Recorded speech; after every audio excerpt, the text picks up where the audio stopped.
Good afternoon and welcome to Johnson Space Center for a briefing about the 3 spacewalks that we have coming up, including the 200th spacewalk that is for Space Station Assembly. So we have a lot to talk to you about, and we have a lot of people here to tell you about it. We've got first with us Kenny Todd, who is the ISS Operations Integration Manager. Next up, Emily Nelson, who is the NASA Flight Director. Then Sarah Corona, who will be the EVA or Spacewalk Officer for the first spacewalk, number 40, followed by John Malarski, who is the Spacewalk Officer for the second spacewalk, number 41, and Alex Kanellakos, the Spacewalk Officer for our third spacewalk, number 42. So we've had a few changes in the schedule to tell you about, and then we'll get into all the details on what will be done on each spacewalk and who will be doing it. And we'll kick things off here with Kenny Todd. Well, good afternoon. Thanks, Brandy. It's good to be here with you today. Things are going well on board the International Space Station. We're here getting close to the end of increment 50, but the USOS crew, Shane and Peggy and Thomas, have been doing just a fantastic job over the last several months here, and so we're about ready to wrap that increment up, and we're here today to talk to you about a couple things we're going to do between now and April 10th when we conclude this increment.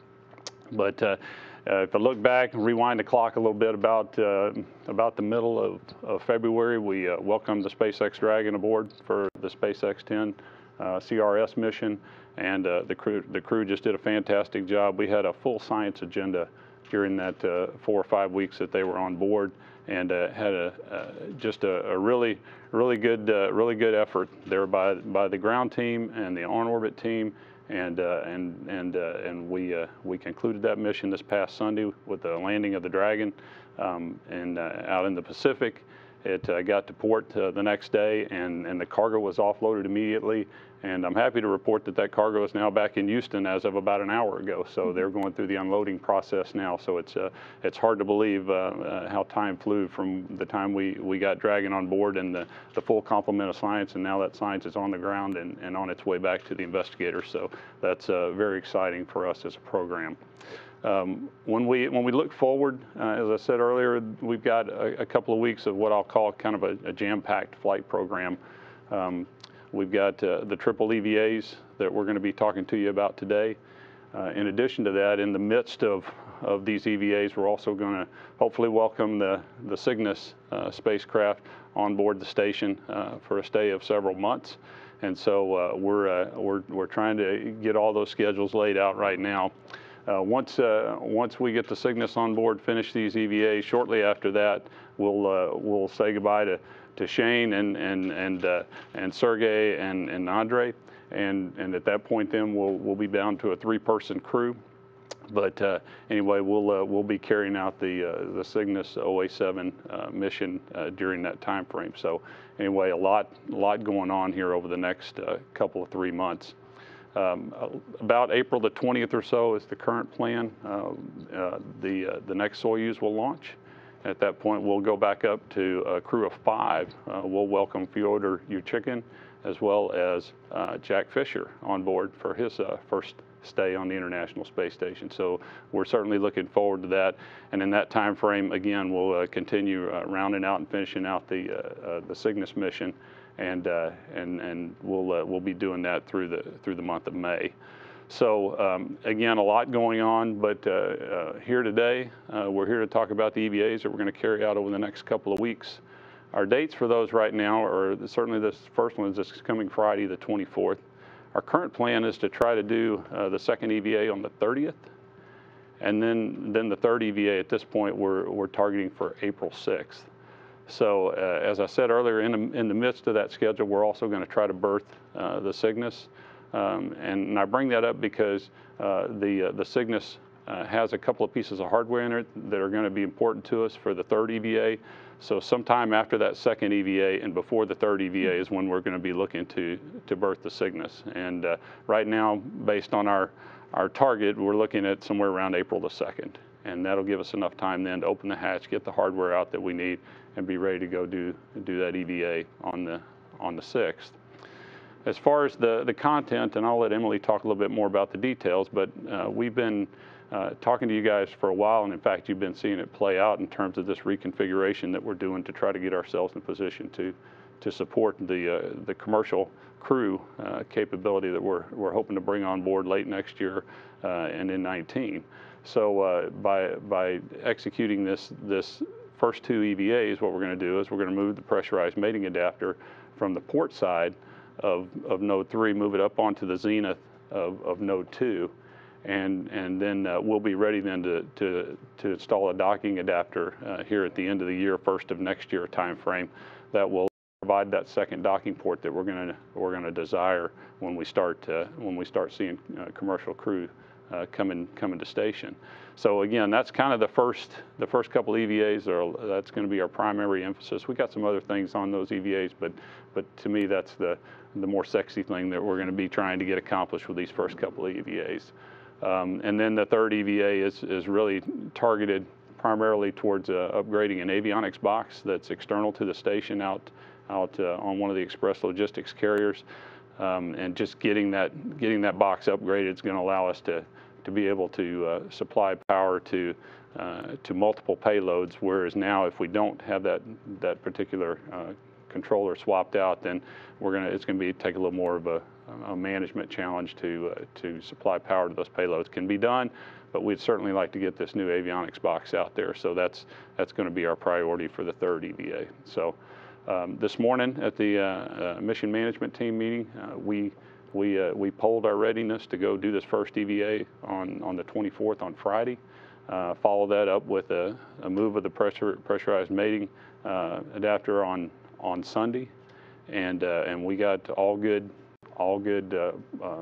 votes when we did that poll, and we got a small amount of open work to do, nothing that I would consider technical in nature, mostly paper, and so we'll go get that closed between now and Friday and be ready to go out to hatch early Friday morning. So with that, I'll turn it over to Emily. Okay, first we'll introduce the crew members that'll be executing these various spacewalks, starting with EVA 40.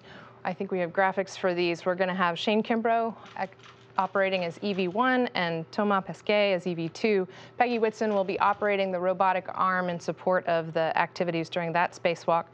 For EVA 41, Shane Kimbrough is again going to be EV1 with Peggy Whitson in the EV2 role. No robotic support for that operation, so we will have Thomas free on the inside of the space station.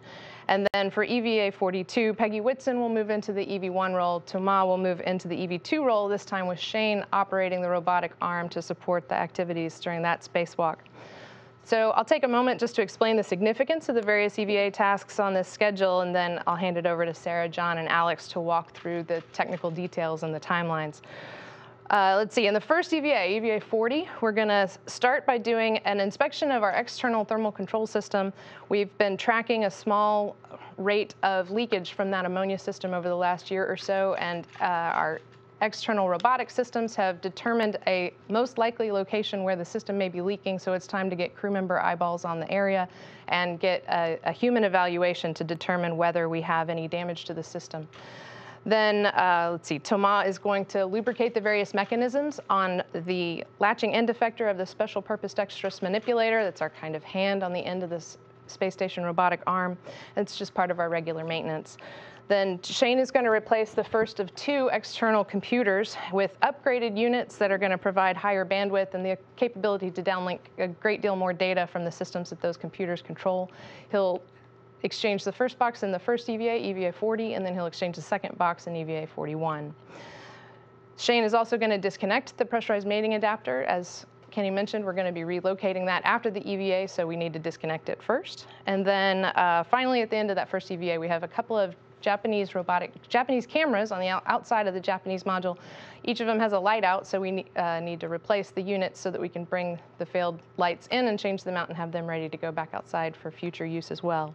In the second EVA, with the PMA-3 in its new location, Peggy is going to reconnect power to the PMA to make sure that we have heaters to keep it at a good operational temperature. And then we're going to remove a large cover off the top of that mating adapter, which will then get it ready for the international docking adapter that is going to arrive on SpaceX 14 at the end of this year, beginning of next year.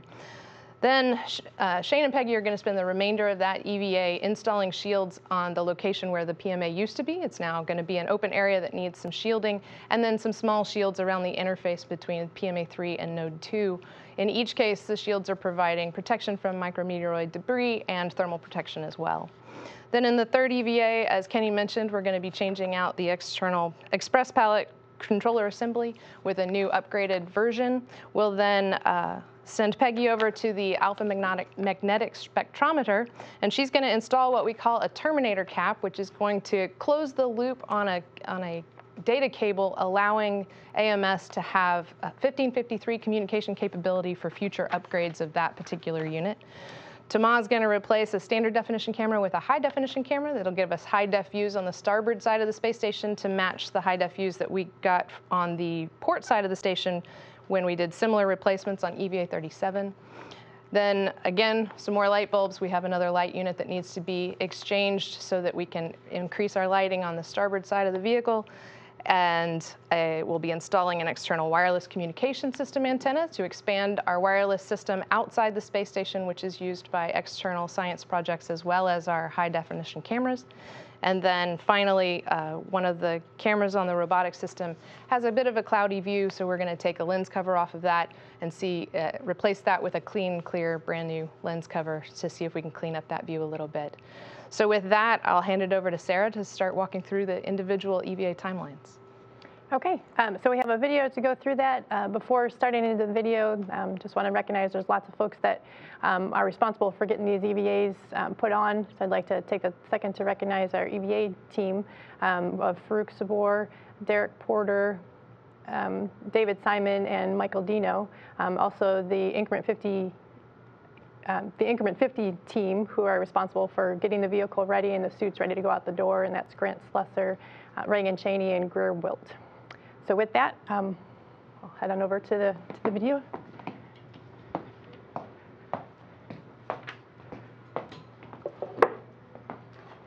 Okay, you can go ahead and start with our graphic here.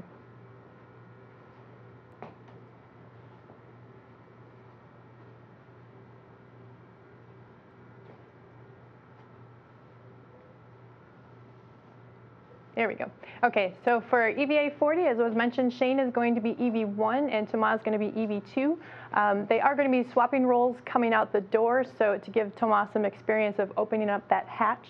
And the crew members are going to be separated throughout the entire EVA. So first we'll go through what Shane is going to be doing.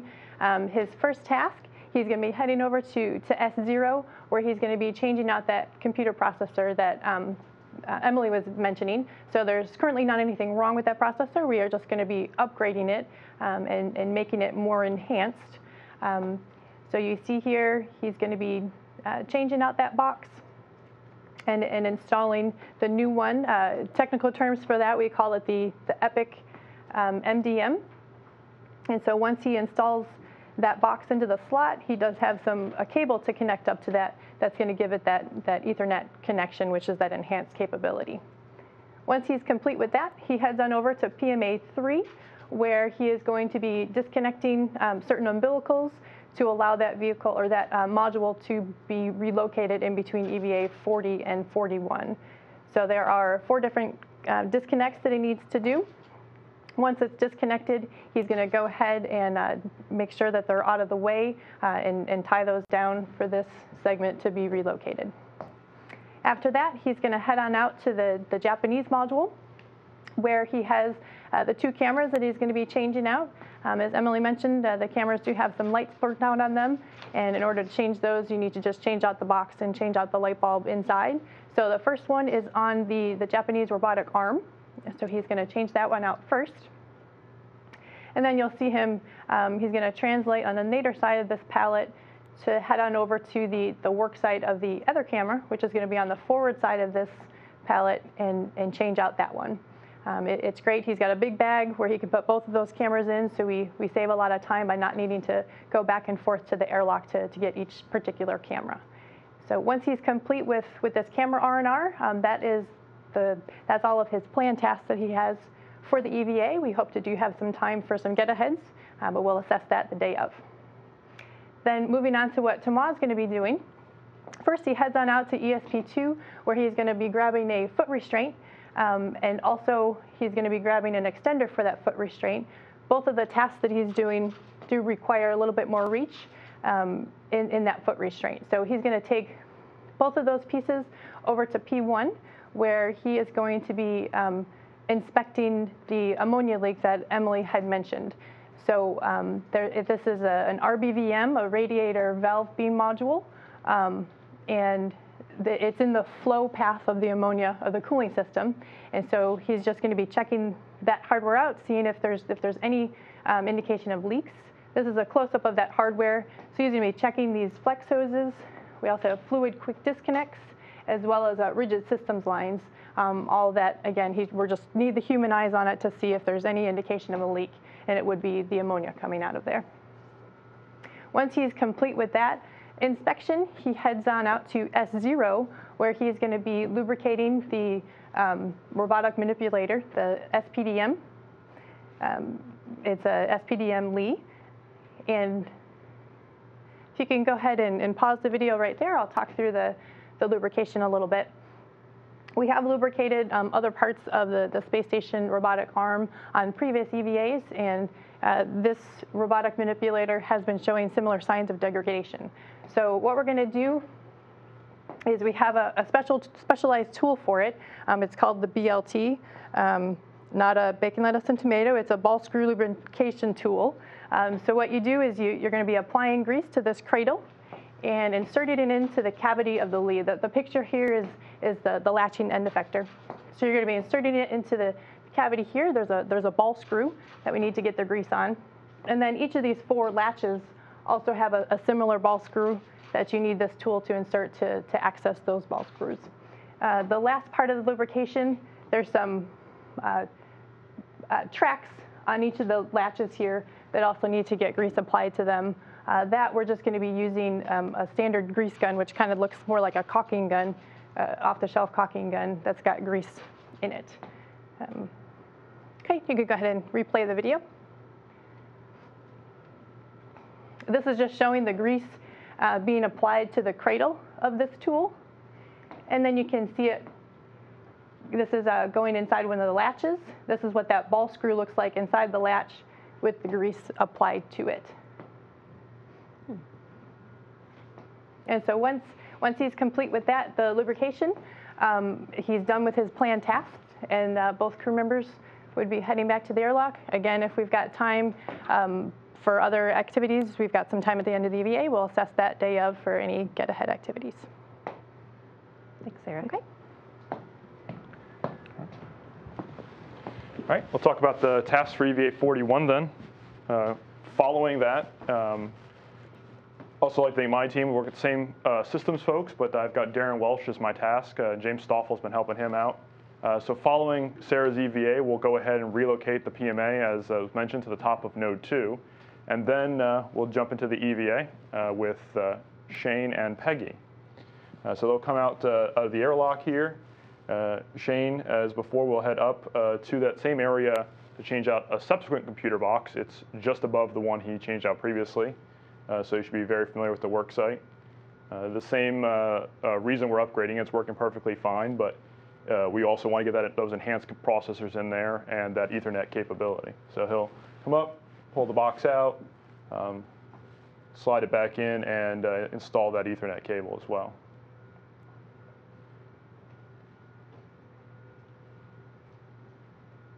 So this will be the first task on the EVA will be the time when the 2 crew are separated. So while he's working on that, Peggy will come around the side of the stowage platform and head out to that PMA that we just relocated. She'll be working to hook up the heater cables so that the PMA can be pressurized and allow stowage to be put back in there. So she'll work her way on the top of the lab across Node 2 and work to get the 2 heater cables connected up right here on the side of the PMA.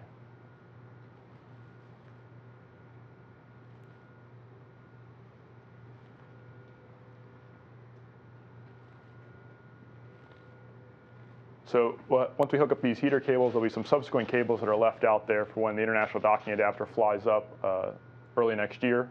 and those cables will be utilized to run the hooks and other sensors of that module.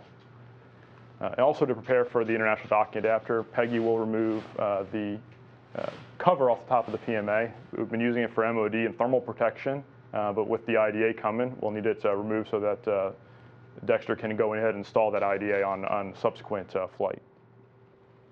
Once those two tasks are finished up, the crew will meet back at the airlock, and they will pick up some Node 3 axial shields. These were stowed outside previously. There's one set on the airlock. They were stowed outside during the previous battery EVAs this crew had performed. Once we remove the PMA, the port it came from on Node 3 will be exposed, and we've got to add some protection to that port to get it ready for long term. So the crew will translate across the top of Node 1, down the aft side of Node 3 under the Bigelow module, and they'll go ahead and install 2 shields. They're both for micrometeoroid protection and thermal protection. The axial ports, like this one, don't have the normal pedals that we open and close for the visiting vehicles, so the crew will be installing some long-term protection in that area. So they've got 2 shields they'll install there, and then they'll go to the top of Node 3 where the other 2 sets of shields were temp stowed by the battery EVAs and install those on the zenith side. So now we've protected the port where the PMA came from. The crew will head back to the airlock, get another set of MOD shields, and translate back out to the PMA. The PMA, when it's on its radial port, the side of the node kind of falls away from the PMA, exposing on the sides areas that require some upgraded shielding. So the crew will work together on the port and the starboard side to install what we call the cummerbunds. They'll be installed there, and then the crew will cinch those up to keep them nice and snug and placed for long term. And that'll complete the nominal tasks on the EVA, and they will move on if there's time to get heads. Otherwise, we'll come back inside the airlock, and they'll get ready for hopefully for Cygnus.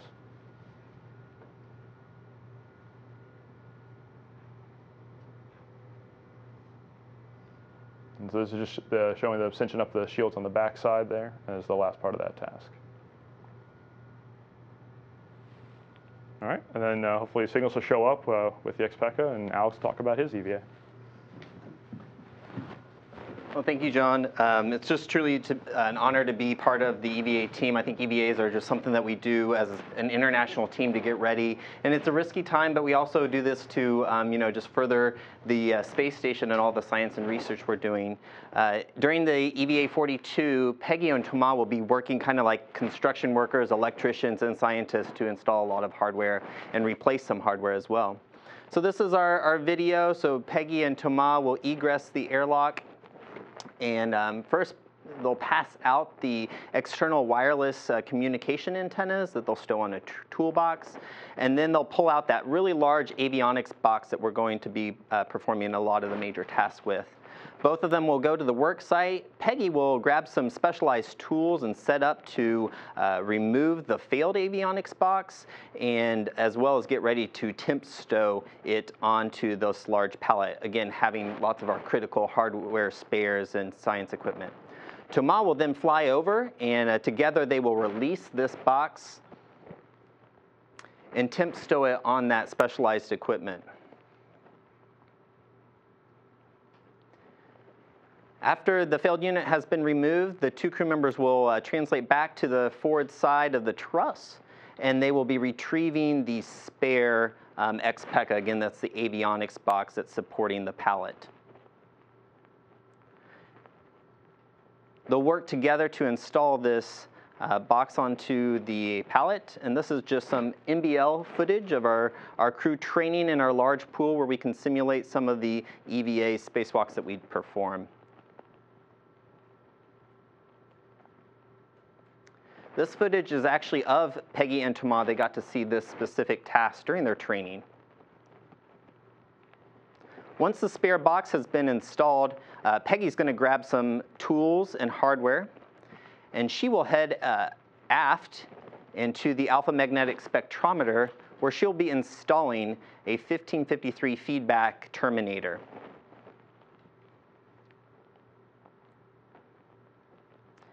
We have some footage here just of one of our partial gravity simulators, allowing our crew members to train weightlessness, kind of a weightless environment in a few degrees of freedom.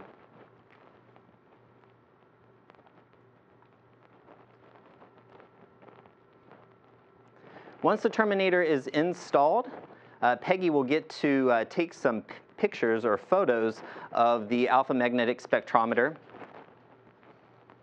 She'll then head back to the pallet where she'll take some photos of the newest experiment out on the pallet. This is the SAGE 3. It's basically an atmospheric sensing measuring device.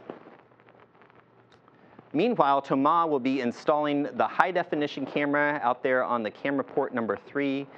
This is responsible for some of the great photos and video that we've been getting from the station recently. After these tasks, the crew members will clean up the work site, head back to the airlock, and they'll be swapping out hardware. Peggy will grab the last part of that pressurized module forward shield that John talked about earlier. This will complete kind of the outfitting of the pressurized module. Together, the two crew members will work to cinch the shield down. Thomas will also have picked up the external wireless communication antennas, and he will work to install these very large antenna booms onto station.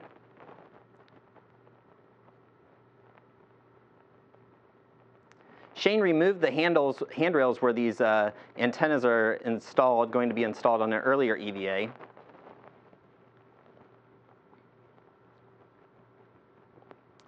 And after that's complete, the crew members will clean up the work site and head back to the airlock.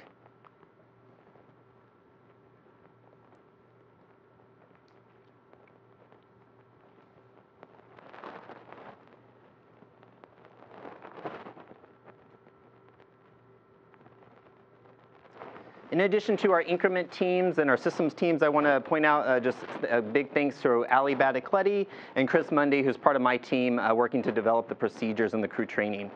I do have an example of the avionics box here that we'll be removing and replacing on the pallet. You can see it's a very, very large box. It's very sensitive to electrostatic discharge, and it's coated with a sensitive paint. And so this bag design is basically lined with an Orco fabric material. And the crew members outfit the bag with several of our specialized tools. The crew members use these two, what we call scoops, as handling aids. And this is the large multi-use tether ball stack assembly that the crew members will install on the pallet and then be able to temp stow the failed unit, allowing us to install the spare. Thanks, Alex. So now we have some time for questions. We are going to start here in the room with questions from people who are with us today, and then we will also take questions on the phone bridge. If you are plugged into the phone bridge already, you can press *1 to ask a question, and if your question gets answered and you need to withdraw it, you can press *2. And then we'll also be taking questions on social media. If you are on Twitter, you can use the hashtag #AskNASA to get your question in, and we'll be taking some of those as the hour goes on. Again, we'll start here in the room. We'll start with Mark, and be sure and let us know who your question is addressed to. Okay, Mark Carreau for Aviation Week. I wish I knew because there might be a couple of points that need to be made by different people. I think you said the PMA move is Sunday. I'm wondering how long that takes, and who does the robotics? Does the crew do it, or is that mission control operations? And a separate question regarding the cables that you're taking off and putting on. Could you explain whether they're, I know you said heater, but there may be other tasks or functions they perform, and I'd just like to make sure I know if they're power and data or heater or what they encompass. Thank you. So the PMA move? Yeah, the PMA move is going to take about a shift to go move the PMA on Sunday. So we should be able to get that done in relatively short order. What we're trying to do is trying to get ourselves in a position where we can have the PMA moved before the orbital launch down at the Cape, whenever that happens. And so that's one reason we're going to go ahead and press with that task as soon after this EVA as we can. So, but it's not an exceptionally long task to go do it. And that will be the team on the ground working the robotics for that, Absolutely, right? Yeah. No, I don't know if you have any Yeah, the thoughts on maneuver itself from one port to the other will take about 3 hours total, and then the bolting operations before and after will be the remainder of that shift. Okay, and then the other question was connectors. Yeah, and as whether far or as not the there's any. cabling, so it's heater and data for the heaters. Okay. That's what those are. All right, I think we've got one sure. Yep. from, oh, okay, sorry, go ahead. Hi, Robert Perlman with collectspace.com. For Sarah and then either Alex or Emily, I guess. First, if Thomas finds an ammonia leak, I'm sorry if I missed this, but if he does find an ammonia leak, will that change the order of the EVA? Will he do anything at that point? And then for the third EVA, just out of curiosity for the avionics box, how deep is it into the Cygnus? How much will they have to unpack quickly to get to it to be ready for the spacewalk? Okay. And so as far as that's a great question of what happens if he finds a leak. The leak that we see is extremely small, and this is just going to be giving us more information if we can actually see that leak in that area. And the plan is it's just going to be gathering information. If we need to change things out, that's going to be a much longer turnaround that we're going to need. So it's not something that we're planning to do for John or Alex's EVA. It's really we're going out there to look at it. Hopefully, it gives us some great information that we can plan future work in that area. And it might be worth explaining, or if we see an ammonia leak, what that means for the crew. I know there's always plans in place for what they do if they get any ammonia on them. Yes, we've got procedures laid out. There's different scenarios you can be in. We have dealt with ammonia quite a bit on orbit now. We've got some solid procedures to cover us with it. There's different scenarios you can be in. Usually we just see some ammonia flakes here and there, which is what we're expecting Thomas to see. But we are going to be prepared if there's more ammonia coming out. There is a chance that it can get onto his suit. So we have, in that case, Shane would come on over and inspect Thomas to see if he can physically see any of the ammonia on his EMU. And then it's kind of neat, we would sublimate it off. So any metal object that they would have, you would go ahead and place it on that ammonia to release it from the suit. Then we have a bake-out calculator. So we know based on ammonia being sprayed on the suit and no longer seeing it onto the EMU, we now have times that you're outside that any ammonia would again just sublimate off, so you're not going to be bringing it back inside with you into the airlock. And if he does get sprayed a lot, we do have now a test when they would do that on repress to check to see if we would be bringing any ammonia inside. And we have done this several times, and to this date we have never passed that test where we were going to be bringing ammonia back inside. And just to add on, just from the standpoint of the leak itself, we've already been able to characterize it. We have been characterizing it over the last several months. This is not a new thing that we're seeing. We've been seeing this leak, and at least through our accumulators and our quantities and so forth. But the leak rate that it's at, we could last months, possibly even into next year or the following year, depending on how that leak, if it stays at the same rate. Obviously, what we're concerned about is getting out there, getting eyes on it, trying to understand, is it coming from a QD, is it somewhere in the line, is it in a flex hose, and then that way we can make a better decision about how quick we need to respond. If we think it's going to unzip, soon, we'll obviously want to respond to that much quicker, but this is something we have eyes on all the time through our normal characterization with watching quantities and seeing what the system is doing. We've got enough insight into the system.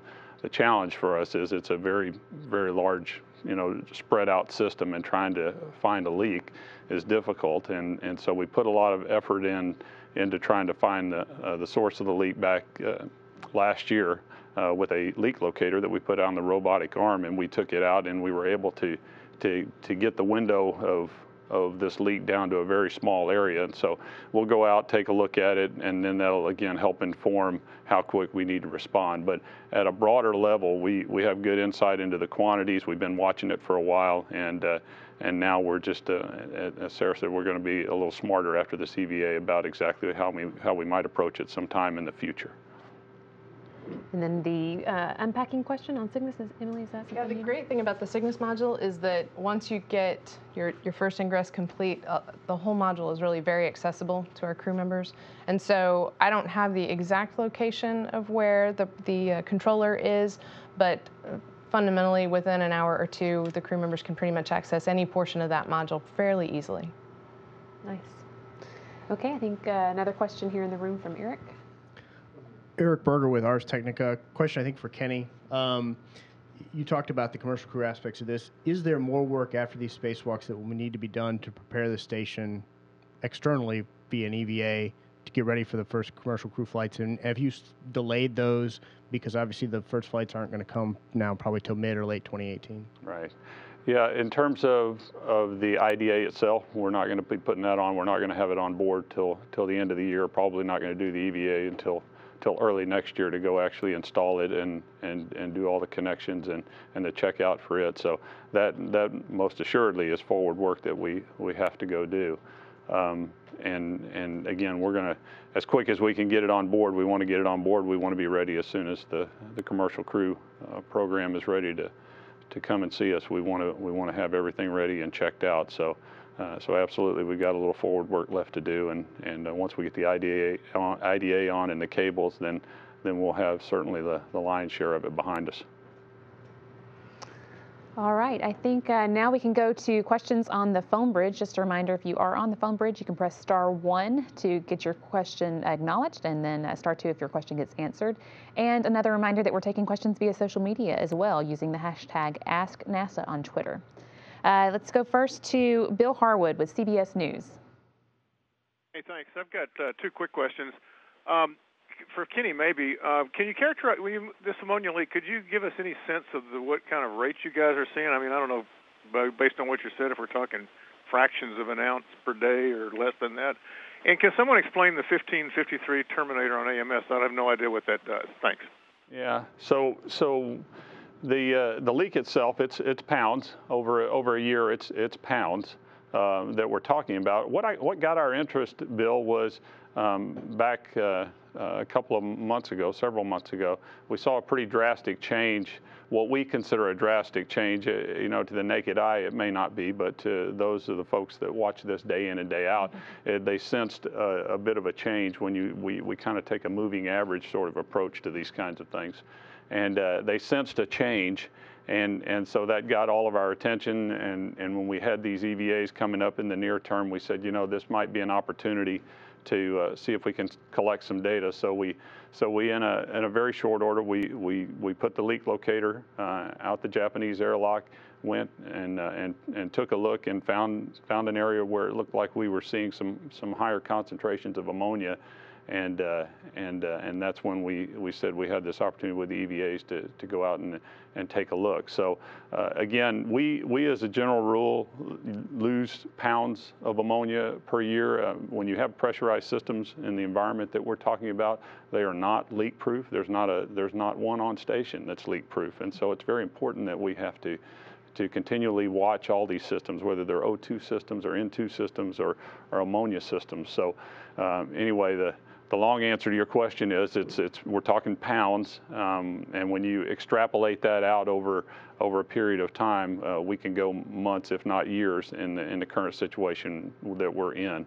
Our only concern primarily is this the kind of situation that's getting worse? And I would tell you, at least since we had what we thought was a little bit of change in the slope here recently, that hasn't gotten any worse.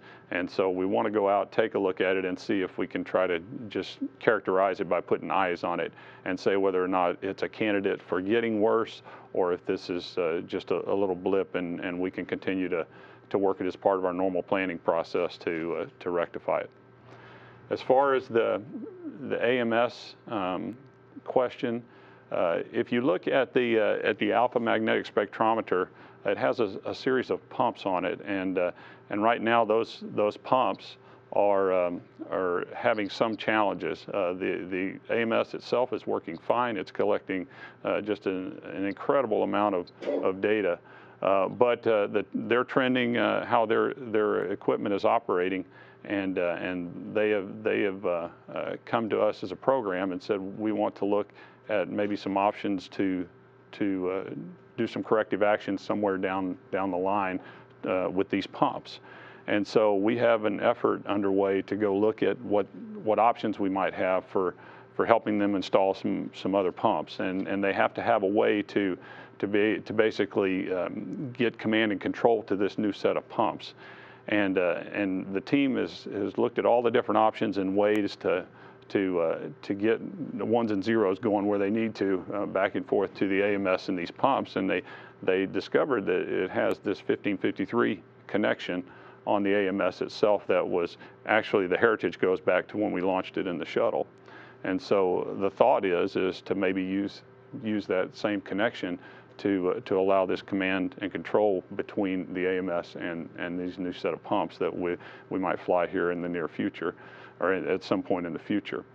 And so given that looks like a real option, one of the things that team would like us to understand is whether or not that connection and that 1553 line is still good or not after all of this time. And so they've come up with a way to go and put a little jumper in that basically takes the output 1553 and jumpers it right back around to the input of that same connection, and then that way they're able to see whether or not there's good continuity in that 1553 port.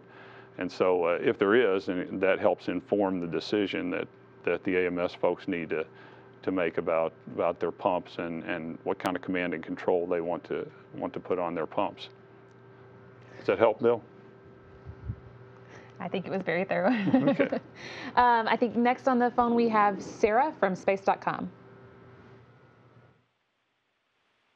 Hi, for Alex, I was wondering what NASA will be looking for in the photos Peggy's taking of Stage 3 on the third spacewalk. That's a great question. So this is one of the newest, Stage 3 is one of the newest science payloads that's out on that ELC4, that logistics pallet number 4. And it's basically, she's basically taking images to allow the scientists to know kind of what state is the payload in currently, as it has just been brought up from one of the SpaceX missions. And they're just looking to make sure it's in the same configuration as it was launched in, and just kind of, is there any MLI that might be concerned or things like that. Okay, I think that is all the questions we have on the phone today. So next we're going to take some questions from social media. My colleague Haley Fick has been gathering those. Okay, so our first one comes to us from Ryan Korsgaard at KPRC on Twitter, and he said, explain why these EVAs are important to the future of space travel. Explain it like you would to your family at home. Well, if I had to look at it, from the standpoint of what we're trying to do as a country, we are trying to establish an economy in low Earth orbit, and space station is one of the primary ways that we're trying to do that. In fact, we've already done that, at least a first phase of that, with our commercial cargo capability. We're trying to take that to the next level. We're trying to do that with commercially launched services for crew. And in order to do that, we as a space station program have to give them a place to come to. So these EVAs, or at least the first couple, really are focused on helping us establish that port that we need to have a commercial vehicle come and see us. And again, that's part of helping to grow this economy and helping to partner with industry to establish these services, and not just for the government, but for others out there. So anyway, that's a big thing. As far as the third EVA and the avionics box, for the science aspect of the space station kind of speaks for itself. The payloads that we put external that keep an eye on our atmosphere and ensure that the environment that we all enjoy here is taken care of. Some of our external payloads are in place just to do that, and this avionics box plays a key role in help us to be able to power that equipment. And we know we have an issue. If we stay on the course that we're on with applying more and more payloads for Earth monitoring, that this avionics box is not going to be able to satisfy those requirements. So by putting this other box in place, we'll be able to handle those requirements. Awesome. So this next one comes from Tig Cardinal on Twitter, and he is wondering, what is the need of EVAs? Wouldn't it be more practical to use robotic arms?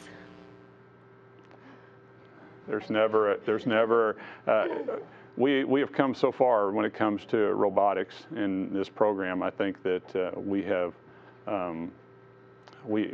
everywhere we can, we use robotics now. But at the end of the day, you'll never take the place of having a crew member on site giving you real-time feedback and being able to have that dialogue with engineers on the ground and do things in 10 minutes that if you said, hey, let's go plan out to do something robotically, it's going to take a lot longer. And sometimes, you know, the best use of our time is to send somebody out there and deal with an issue. So, you know, there's a lot of overhead in doing spacewalks, but at this point, we get more than our value in return. And I've got two good examples on this, the EVA 40 in particular. First, we send a robot essentially out to this ammonia site, and it gave us some information, but now we need more, right? So we need those human eyes on it. And then also, we're lubricating a robot. It needs a little help, and the only way we can do that is to put grease on it just by a person. Awesome. So this is from Claire on Twitter, but she's asking on behalf of her 8-year-old Chloe. And she is wondering, do the astronauts feel any changes in their body temperature when they go from day to night when they're outside? One of you guys want them? Who wants it? Sure. The spacesuits are pretty well insulated, and the crews use a liquid cooling garment that's across them to try to mitigate the temperature swings from day to night. They may sense something so they can turn that cooling up and down, but more than the day-night is actually driven by their workload. They're working harder, like you do when you exercise. They need to increase that cooling, and when they are doing a more passive task, maybe taking photos or monitoring the arm or something like that, they can dial that cooling back. But it ends up being a lot more dominated by the workload that they see out there. Another thing that our suits provide is glove heaters. And so a lot of times, like John mentioned, if you aren't doing a lot of activity, maybe you're holding a large ORU while the robotic arm is flying you to a work site, and you have this large ORU you can't let go. So you need to turn on your glove heaters, especially if you're in an eclipse and need some warmth on your hands. John, you mentioned the liquid cooling garment. You might want to explain for Chloe what that is. So basically a set of coveralls that the crew wears, more or less, so they're over their entire body, their wrists, down their feet, and there's little tubes that run all over, crisscross that garment, and they actually flow cold water over it to try to regulate their body temperature inside the suit, and they can adjust how warm or cold that water is that flows over their body. Awesome. So I think we have maybe time for one more on social media. So this is from Tejal on Twitter, and she is wondering, if you lose connection with the space station, what do you do next? I'm guessing she means communications with the space station. So we lose communication with the space station on a pretty regular basis because we'll hand off from one satellite to the next, and that's a very normal process, and we have a satellite schedule. And so in those instances, we don't really do anything. We just wait for the next satellite to come online. If we have an unexpected loss of communication, then the crew would eventually, especially if it's a work day, figure out that we're not responding to them, and then they would go and take a look at the communication systems on the space station and see if there's anything wrong and if they need to run any procedures to recover any systems. We happen to have 2 separate communication systems that give us audio communication with the astronauts, and so the odds of losing both at the same time are actually pretty slim. Okay, and I think we have a couple of follow-up questions here in the room. Let's see, I think, Mark, you said you had one. Give us just a second to get the microphone over to you.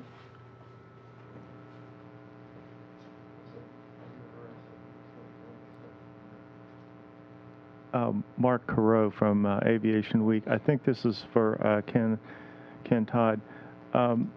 Bill Harwood asked you about the connections for pumps, and it wasn't clear to me what those pumps do. Are they cooling pumps, or do they do some other function that's sort of an essential part of the AMS long-term experiment? Yeah, they're part of their coolant pump package, and again, this is something that they've just been trending over time, and certainly Professor Ting and the community that work the AMS are very interested in having that payload for as long as we can, and so they're doing the smart thing and watching their data and looking at it and trying to come up with ideas, and we're trying to help them figure out how to make the best decisions if we ever get to that point where we need to do something.